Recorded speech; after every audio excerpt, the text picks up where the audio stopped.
আংশিক মেঘলা আকাশ, জলপাইগুড়ি আলিপুরদুয়ারের আবহাওয়া।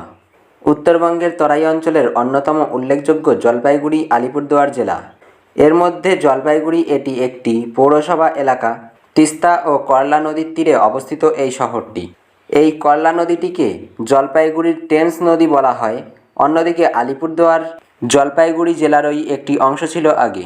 2014 সালের 25শে জুন এই জেলা গঠিত হয়। নতুন এই জেলাটি মাদারিহাট, বীরপাড়া, আলিপুরদুয়ার 1, আলিপুরদুয়ার 2, ফালাকাটা, কালচিনি ও কুমারগ্রাম এই ব্লকগুলো নিয়ে আলিপুর জেলা গঠিত। আপনি যদি এই দুটো জেলার মধ্যে কোনো একটির বাসিন্দা হন, তবে আপনার অবশ্যই জেনে নেওয়া প্রয়োজন আজকের আবহাওয়া কেমন থাকবে এই দুটো জেলার।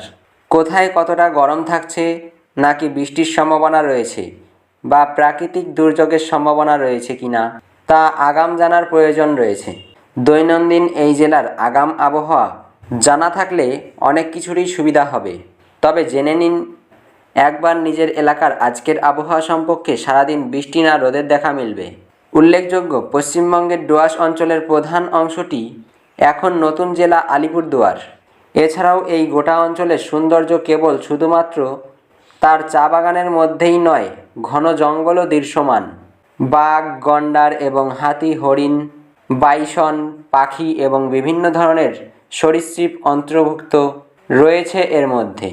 এছাড়াও উত্তরবঙ্গে যারা ঘুরতে আসেন তাদের জন্য এই দুটো জেলায় রয়েছে অনেক কিছু পর্যটন কেন্দ্র। তবে তার জন্য আপনার জেনে নেওয়া প্রয়োজন যে কোন জেলায় কেমন আবহাওয়া থাকবে। দেখে নেওয়া যাক আজ জলপাইগুড়ির আবহাওয়ার আপডেট। সর্বোচ্চ তাপমাত্রা 32 ডিগ্রি সেলসিয়াস, সর্বনিম্ন তাপমাত্রা 25 ডিগ্রি সেলসিয়াস। আবহাওয়ার প্রকৃতি হালকা মেঘলা আকাশ থাকবে। বাতাস ঘন্টায় 12 কিমি পার ঘন্টা। আর্দ্রতা 72%। সূর্যোদয় সকাল 5:30, সূর্যাস্ত 6:13। দেখে নেওয়া যাক আলিপুরদুয়ারের আজকের আবহাওয়া আপডেট। সর্বোচ্চ তাপমাত্রা 31 ডিগ্রি সেলসিয়াস, সর্বনিম্ন তাপমাত্রা 27 ডিগ্রি সেলসিয়াস। আবহাওয়ার প্রকৃতি মেঘলা আকাশ, রোদের দেখা মিলবে। বাতাস 12 কিমি পার ঘন্টা। আর্দ্রতা 71%। সূর্যোদয় সকাল 5:03। সূর্যাস্ত 6:13। আমাদের কাছে আপনার সময়ের দাম রয়েছে, তাই আমরা অযথা খবর দিই না, আমরা দিয়ে থাকি পয়েন্ট খবর। আমাদের এই শর্ট নিউজ আপনার কেমন লেগেছে তা নিচে কমেন্ট করে জানাবেন। ভিডিওটি ভালো লাগলে অবশ্যই একটি লাইক এবং সাবস্ক্রাইব করবেন।